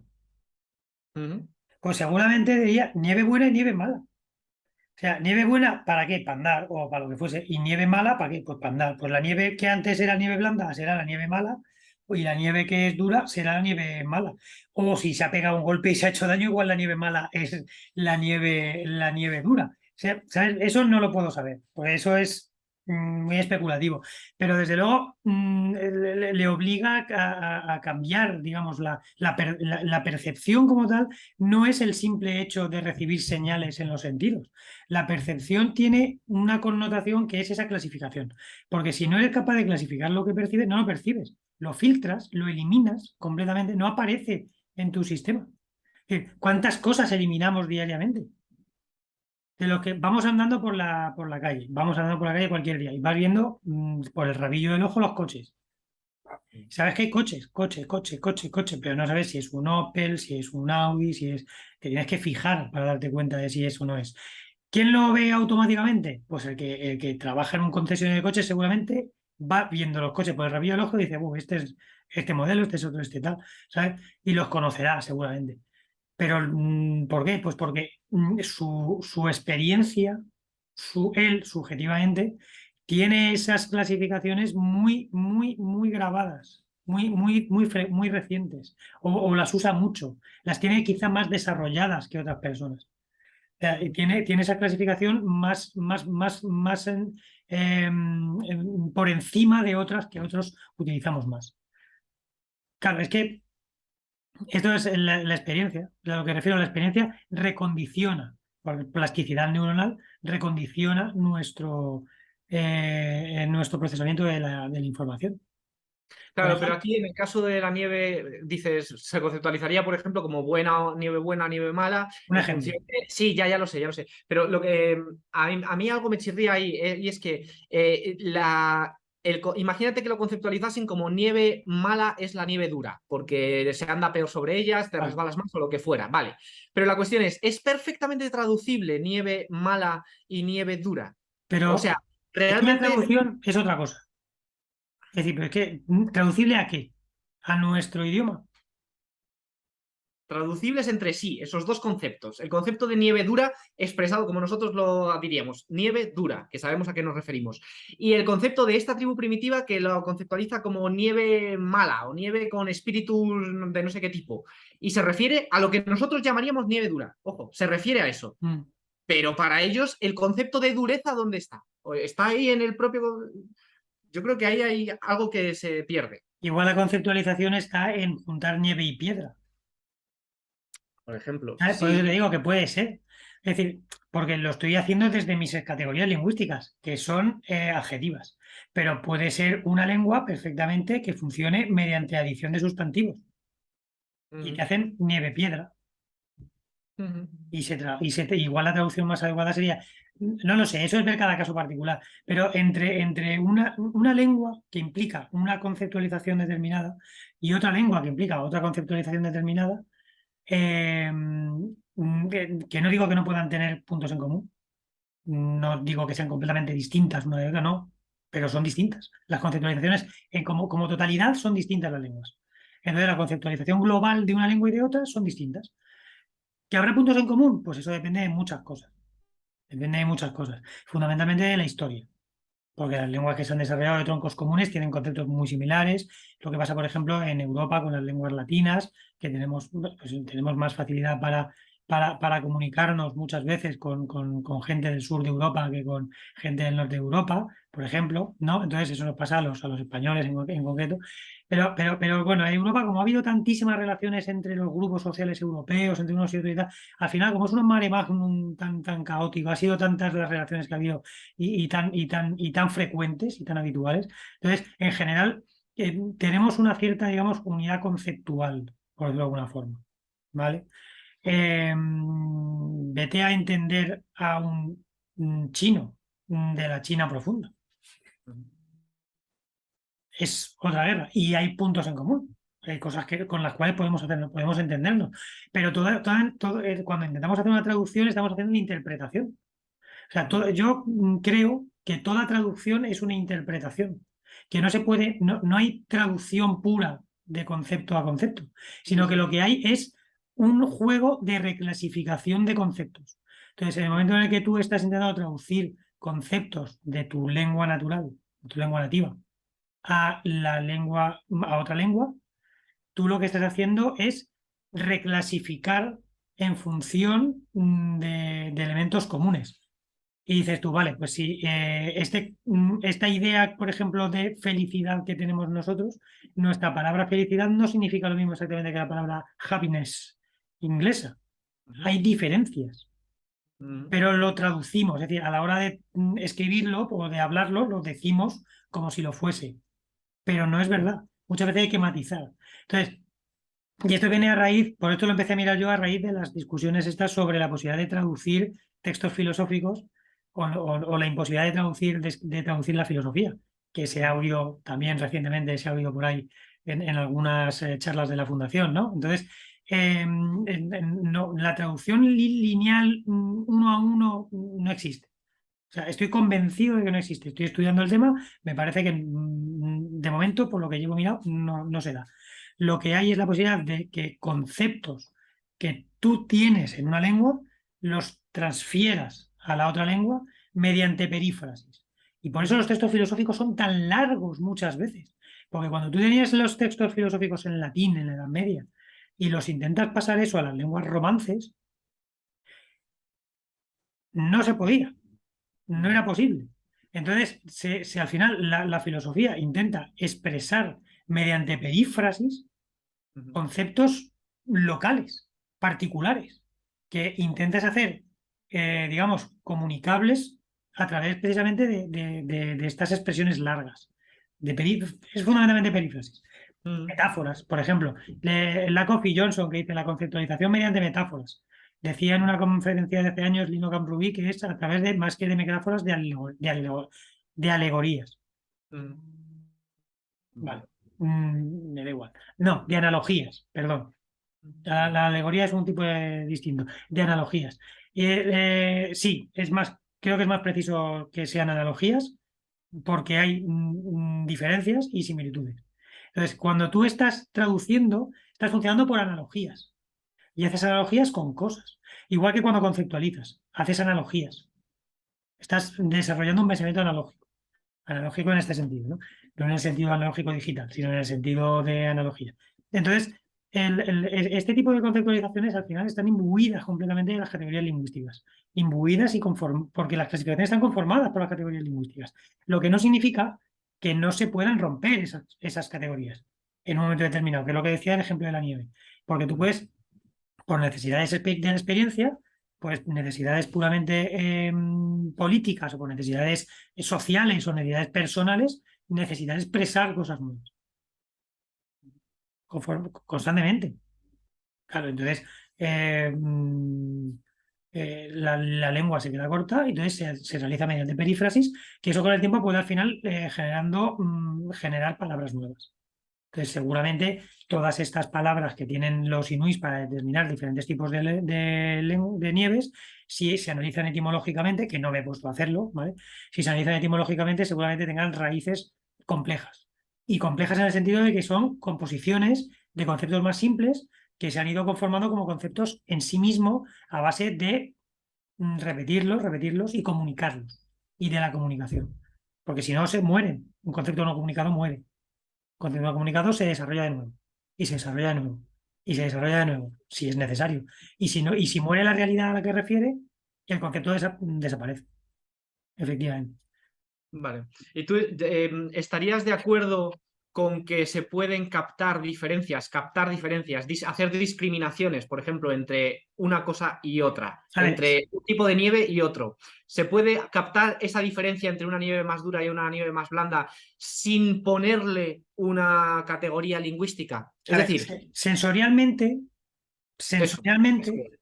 tú recibes estímulo y esos estímulos son los que son. Y es la nieve blanda, la nieve dura. ¿Por qué?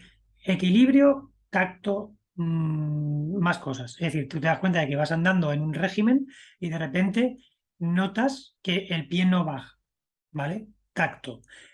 Sentido kinestésico, las dos cosas. Tacto y sentido kinestésico. Y luego además resulta que te puedes subir. Equilibrio.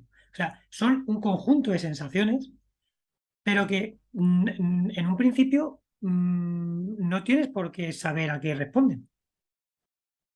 Puedes perfectamente no enterarte de a qué responden. Pero aún así las notas. Las notas. Pero no. Eso no es propiamente dicho una percepción más que a un nivel sensorial. Es decir, notas esas cosas, pero si no eres capaz de clasificarlas, Ahí y está ya el te estoy meollo. diciendo yo que las estamos, que ya directamente las propias sensaciones las estás clasificando como un todo complejo, como una operación compleja, mezcla de varios sentidos, ¿vale? Si no eres capaz de conceptualizarla, no realizas una percepción propiamente dicho de la realidad. Es decir, si no eres capaz del mundo meterlo en el mapa, digamos que tu mapa tiene un agujero, le ha caído ahí una chustilla de una y se ha quedado un agujero, o al pinchar con el compás para hacer el rumbo, has hecho un agujero de más grande de la cuenta y has perdido una isla. Has perdido una isla. Esa isla no está en tu mapa, ¿vale? Tienes que ponerle un parche al mapa para poder meter otra vez la isla cuando te la encuentres, cuando vayas navegando por ahí. Tienes que volver a poner la isla en el mapa. Si vas navegando y te la encuentras, vas a necesitar poner la isla. Mientras no vayas a la isla, es un islote, es el atolón de Mururoa, es uno muy chiquitín, no me hace falta. Bueno, pues no nos hace falta, pues ahí está. Entonces, ni lo echas en falta, ni lo piensas en él, ni lo conceptualizas. Está abstraído del mundo. Está fuera de tu mapa del mundo. En el mundo está, porque además ya lo has percibido, pero o alguien lo ha percibido y lo había puesto en el mapa. Alguien que ya había percibido lo había puesto en el mapa, pero en tu experiencia no está. No es tu mundo, es tu experiencia. En tu experiencia no está, porque lo has borrado del mapa. Y ese mapa te lo han pasado, porque el mapa no lo hacemos todos desde cero. Sería infernal eso, no acabaríamos en la vida nunca. Ese mapa nos viene dado. Nosotros lo que hacemos es completarlo y comunicar al resto las modificaciones que hacemos en ese mapa para que, digamos, como una buena escuela de cartógrafos, ¿no? El intentar, digamos, hacer los mejores mapas posibles para luego repartirlos otra vez a los navegantes y que los propios navegantes pues tengan unas buenas rutas comerciales. Y eso en caso de que seamos buenos y simpáticos. Si somos un poquito más en plan, el mar es mío y no quiero que lo sepan los de allí, a los de ese grupo no se lo doy. Entonces mi mapa es el mapa de mi grupo y esos que se hagan el suyo y si no deben hacerse lo que le busquen la vida. Así Vale, es. creo que por aquí efectivamente esta cuestión de qué se conceptualiza y qué no, aquí es donde está el meollo para mí. Y te sigo preguntando, en el caso de... Vale, vamos a ver cómo lo digo. Se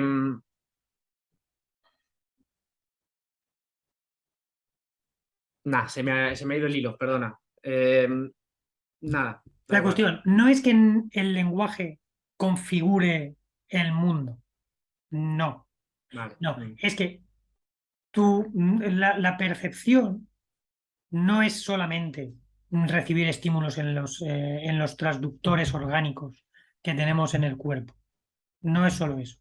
La percepción implica un procesamiento de esa información que requiere una clasificación de esa Vale, para información. ti la percepción conlleva ya en sí una clasificación. Y si no hay clasificación, no hay percepción. No hay percepción. Vale, eso ya me aclara tu posición. Yo lo que digo es, para mí la cuestión es, ¿en qué consiste esa clasificación? ¿Y puede hacerse esa clasificación sin categorías lingüísticas detrás? Por ejemplo, cuando yo hablo de reconocimiento, hablo en un sentido puramente memorístico, es decir, simplemente reconocer en el sentido de rememorar que eso lo has experimentado antes y ponerlo en una misma categoría, pero no necesariamente lingüística, no, sin un término asociado, ni una paráfrasis tampoco, sino simplemente reconocer algo como lo mismo. En ese proceso, en ese momento de reconocer algo como lo mismo, lo estás circunscribiendo respecto a todas las otras cosas del entorno que no son eso. Estoy hablando en términos muy Estás abstractos, creando pero una relación de identidad, sí. sí. Claro, y lo que digo es, en ese proceso de reconocer algo como lo mismo, a lo mejor a lo mejor a eso se le puede llamar conceptualización, y eso es un proceso que no tiene por qué ser lingüístico en un principio, aunque luego en la práctica lo sea, porque en la práctica todos los procesos de reconocimiento que hacemos, en la medida en que vivimos impregnados del lenguaje, están ya, digamos, impregnados también del lenguaje o contaminados, si se quiere, por el lenguaje. Pero lo que yo digo es, no coinciden 100% las dos cosas. Puede haber procesos de reconocimiento puramente prelingüísticos, por así decir, en los que vayan las dos cosas separadas, pero que sin embargo haya reconocimiento. Reconocimiento de una diferencia, de una o de una identidad.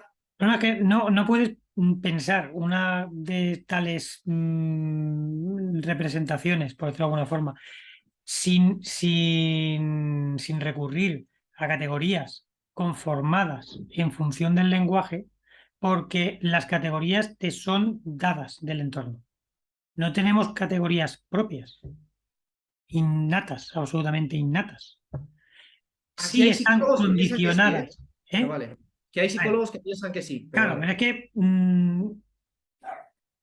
sí, y también hay lingüistas que dicen que le damos etiquetas para todo, ¿no? Y tenemos que ir con una DIMO por el mundo poniendo etiquetitas a todo para poder entenderlo. Pero esa no es la idea que yo defiendo. Vamos a ver, básicamente. Es decir, que a lo que voy es que como la percepción implica una clasificación.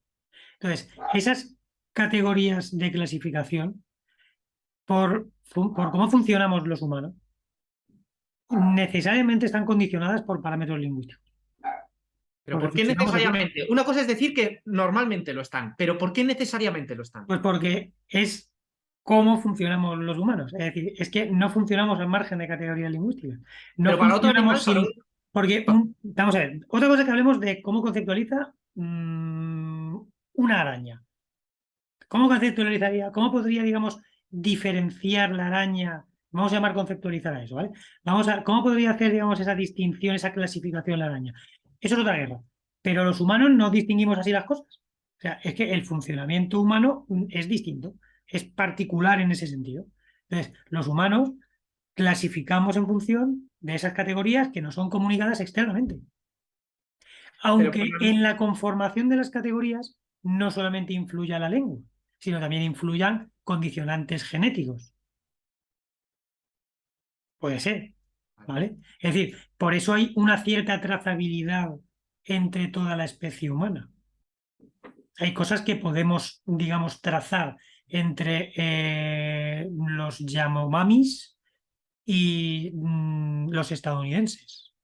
Hay puntos que son cuya interpretación es posible, pero como el conjunto superior de funciones que nosotros disponemos como humanos, y me refiero a superior porque se superponen a las más básicas, ¿vale? No porque sean mejores ni que al final son más adaptativas, porque nos han permitido dominar la naturaleza, ¿no? En este sentido, hablando pronto y mal, dominar la naturaleza. No me gusta nada esa expresión tampoco, pero bueno, pero que nos han permitido, digamos, ser la especie dominante en el planeta, sí, sí, ¿vale? Entonces, ese conjunto de características superiores reconfiguran las inferiores, las más primitivas. Las reconfiguran. De hecho, ¿cómo lo llaman? La irrigación nerviosa del cerebro superior en las partes inferiores del cerebro es una de las características específicas del cerebro humano. Es cómo enerva, lo que es que enervar no creo que sea la palabra correcta, me parece que no. Pero bueno, cómo inerva, igual es ya, así. ya, Vale, ya, no ya. sé, la que sea.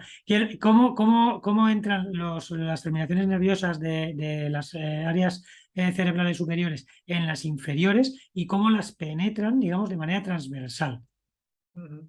¿Por qué? Porque tú puedes voluntariamente contener la respiración. Si eso no estuviese hecho así, no podrías.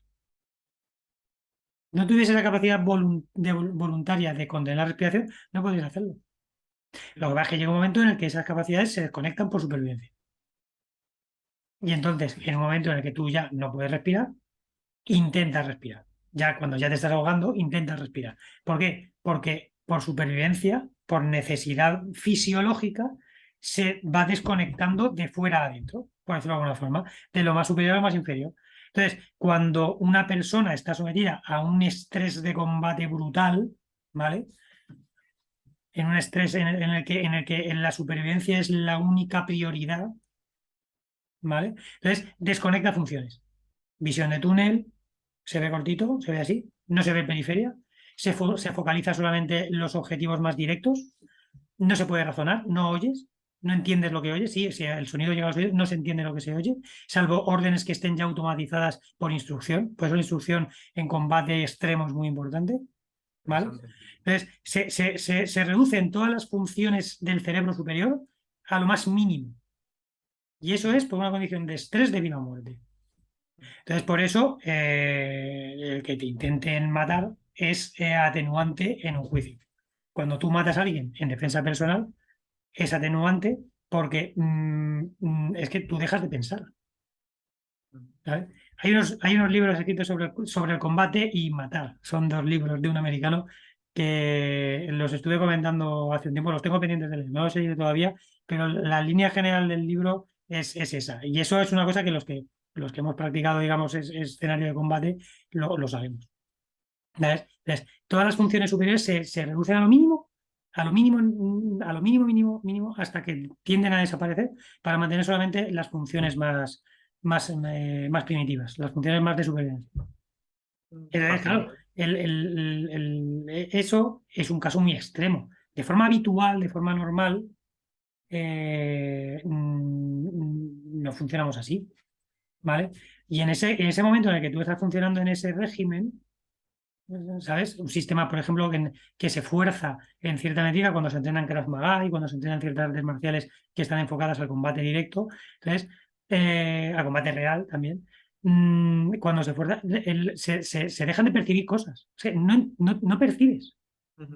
O sea, dejas de percibir. ¿Por qué? Porque estás desconectando mucho de tu funcionamiento. Mucha parte de tu funcionamiento se está desconectando. Por eso te digo que la clasificación no es que sea lingüística, pero está condicionada por los factores lingüísticos. En el momento en que esos factores lingüísticos los desconectas, como es en una situación de combate extremo, dejas de percibir cosas.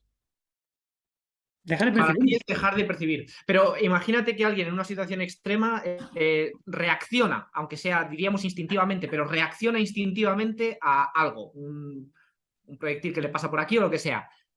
¿Para ti eso es percepción o no es percepción? Claro, es que, a ver, a lo que se reacciona en esas situaciones sigue estando clasificado. Es decir, tú ¿Sigue estando clasificado? sigue estando clasificado. Es decir, porque si tú ves un objeto que se desplaza hacia ti a gran velocidad, ¿vale? Aunque no expreses que es un proyectil, lo clasificas en tu experiencia de proyectil. Está clasificado como proyectil. Vale, entonces lo que intentas es evitarlo. Lo que pasa es que a lo mejor esa clasificación que haces tú, y este es el punto para mí más interesante, no coincide con el concepto lingüísticamente, digamos, de diccionario de proyectil. Porque el Posiblemente. concepto de diccionario de proyectil o el concepto que, digamos, tiene la gente en general de proyectil, cuando les preguntas qué es un proyectil para ti, da igual, a lo mejor no coincide con eso que para ese soldado en ese momento particular.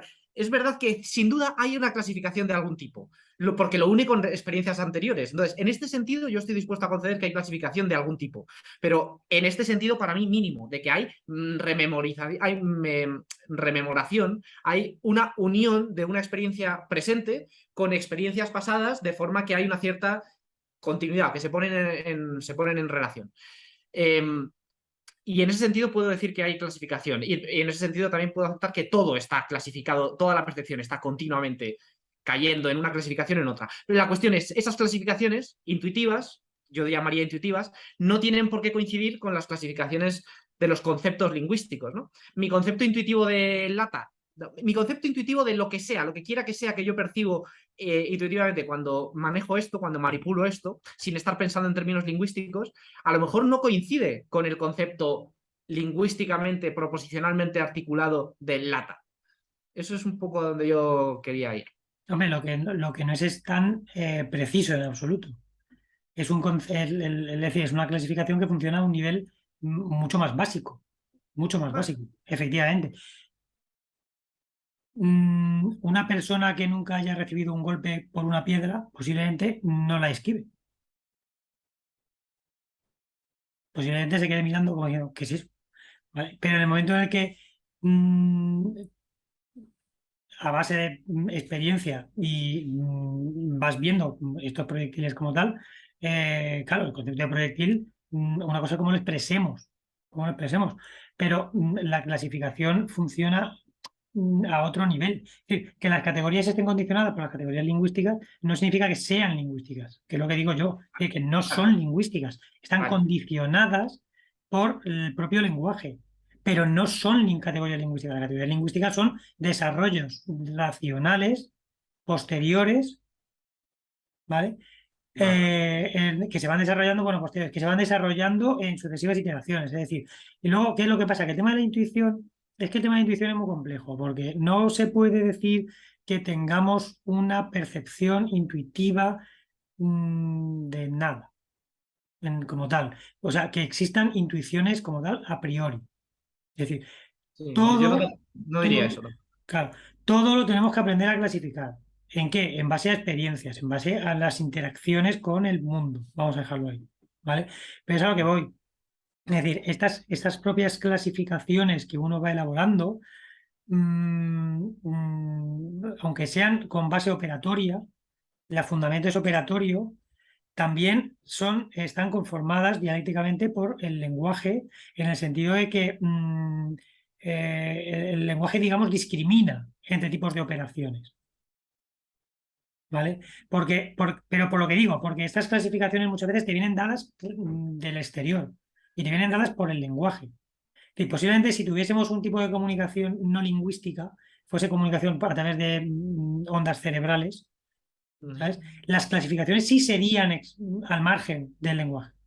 O serían en función de un lenguaje distinto dado en la escala directamente de comunicación entre cerebros.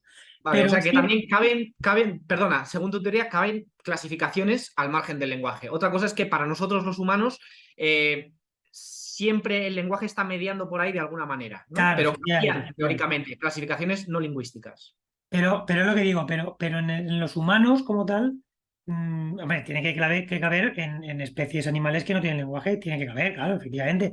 Y posiblemente nosotros, en el desarrollo evolutivo anterior a la hominización, tuviésemos nuestros ancestros anteriores tuviesen algún tipo de ese tipo de conceptualización. Pero es que son muchos miles de millones de años de evolución realizando un proceso de desarrollo neurológico que ha conllevado un cambio muy grande en las formas de conceptualizar.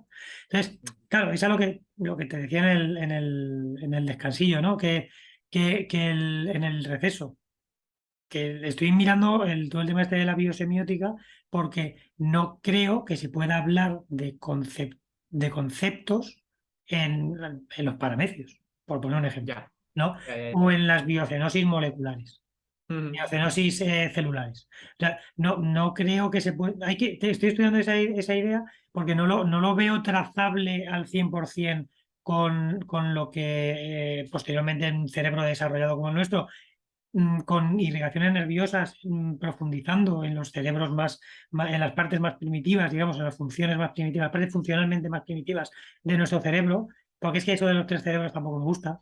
Eso de cerebro reptiliano, el mamífero y el humano tampoco me termina de gustar. No, lo veo como muy confuso. Lo veo muy mítico. Está muy bien para explicárselo al conjunto de la gente, pero luego es poco preciso. Entonces, ¿qué es lo que pasa? Bueno, hay funciones que están localizadas por el tipo de fibra nerviosa, por el tipo de concentración nerviosa, tal, están localizadas, son funciones más primitivas y están más localizadas en el interior. Luego otras que están más localizadas en capas más exteriores y al final la capa más exterior, digamos que tiene las funciones más complejas. Pero la capa exterior irriga hacia el interior terminaciones nerviosas de tal forma que tú puedes hacer ese tipo de controles, como decía antes, lo de voluntariamente dejar de respirar. Y entonces, claro, la cuestión está en que esa capa exterior funciona mediante el lenguaje. O sea, el lenguaje es intrínseco a la naturaleza. Pues es que te sale solo la costumbre, pero al funcionamiento, a la sociedad humana. Es Pero intrínseco. sin Sí. embargo, a mí me resultaría raro, ya por terminar, me resulta raro pensar que si hay conceptualización no lingüística en todos los animales inferiores, en todos los animales no humanos, por decirlo así, y nosotros tenemos, la especie humana tiene una continuidad filogenética con todas esas especies, sí, con todas, pero con unas más que con otras y tal y cual. En cualquier caso, si venimos de los animales y los animales conceptualizan no lingüísticamente, nosotros es cierto que superponemos ahí una capa lingüística, yo estoy de acuerdo con esa imagen esquemática de que superponemos la capa del lenguaje, digamos, a un sistema de conceptualización no lingüístico, pero para mí la pregunta es, ¿pero consigue sobreescribirlo del todo? De forma que ya en el momento en el que un humano percibe ya la conceptualización ya no tiene nada de esa conceptualización prelingüística que hacen los animales, ya está ya está 100% modificada por el lenguaje. No lo creo. No creo que lo consigas sobreescribir del todo. Es decir, es la base, es una de las bases, es digamos la base interior, la base inmanente al propio individuo humano que, que conjuga con la exterior, con la social, que es fundamentalmente intersubjetiva. Entonces, y que en la interacción entre ambas, en la dialéctica entre ambas, es como se produce, digamos, la clasificación de las propias percepciones. Es decir, no puede sobreescribirlo completamente, pero sí que la condiciona. Es decir, no la determina al 100%, pero sí que la condiciona. ¿vale? Utilizando terminología más coloquial. Porque al final los factores filogenéticos también están ahí. Es decir, esto es como todo, ¿no? Ni todo es genética, ni todo es sociedad. Hay una relación dialéctica entre genética y sociedad y dependiendo de cómo evolucione el individuo, porque muchas veces no es solo la sociedad, sino también cómo evoluciona el propio individuo, en un sujeto determinado se pueden dar la preeminencia de uno o de otro. Es decir, que en algunos factores de algunos individuos predominará el factor genético y en otros predominará el factor social. Y no tiene por qué ser el mismo en todo el mundo, en todas las personas. Cada persona posiblemente tenga una combinación. Ahí está, en el momento en el que tenemos este conjunto, esta sociedad, este conjunto de instituciones que nos rodean, en el que estamos inmersos, está condicionándonos, pero también tenemos unos factores que son filogenéticos en el sentido genético mendeliano. Es decir, que es la combinación de ambas, efectivamente. Lo que te digo yo es que el humano, en el momento en el que empieza a quitar, digamos, esos condicionantes propiamente sociales, lo que son en los factores externos, y se focaliza en estas situaciones de estrés extremo, en los factores propiamente internos, es tanto como que deja de comportarse como humano. Es decir, deja de ser humano conductualmente. Aunque filogenéticamente no lo sea, conductualmente no deja de ser. Empiezas a desconectar funciones cerebrales. Esa desconexión de funciones cerebrales te elimina temporalmente de la humanidad, te Te hace desconecta ser de la menos humanidad. humano. Es muy interesante eso, porque eso quiere decir que lo humano está ligado al neocórtex, o sea que las funciones de la corteza del neocórtex son lo que consideramos como específicamente humano, que tiene sentido también desde un punto de vista biológico. Sí, evolutivo. sí, eso sí, eso es así. No es solo eso, pero eso es una parte importante, es decir, la parte específicamente humana es esa. Y a nivel intersubjetivo se nota en el lenguaje. Por ejemplo, el lenguaje los humanos son los únicos que lo tenemos y está asociado al neocórtex. Efectivamente. No hay otra. Es decir, Bueno, en ese término medio entre no todo es lingüístico, pero sí está mediado por el lenguaje, ahí yo creo que podemos encontrarnos. De hecho, yo creo que si estamos, o sea, ahora entendiendo mejor tu postura, creo que no estamos tan en desacuerdo. Realmente no, es si yo ya me de caña. imaginaba que no. Si suele coincidir que normalmente solemos tener problemas de expresión y al final acabamos coincidiendo bastante, pero siempre desde puntos de vista originalmente distintos. Sí, sí, Así sí. que nada. Antes de terminar, un Venga, llamamiento vale. a los que nos vean. Yo, en este punto, o sea, en este episodio en concreto, sí que me interesaría mucho ver comentarios. Si alguien tiene alguna idea al respecto, pues es un tema muy complejo y que se presta a muchísimas ramificaciones e interpretaciones. Quien quiera comentar, que comente y yo lo estaré mirando para responder y seguir la conversación, si a alguien le Sí, por interesa. favor, que lo comenten tanto en YouTube como si quieren en Twitter, citando a cualquiera de los dos nicks, que no es ningún problema, ¿sabes? Porque Luego ponemos el Twitter de los dos en la sí, descripción, luego sí. lo ponemos ahí en la descripción, estará puesto aquí abajo, ¿no? Que queda muy feo el gesto, no me gusta. Pero bueno, ahí abajo, por ahí abajo estará, ¿vale? Venga, pues nada. Bueno, Venga, hasta la próxima. hasta la Chao. próxima. Hasta luego.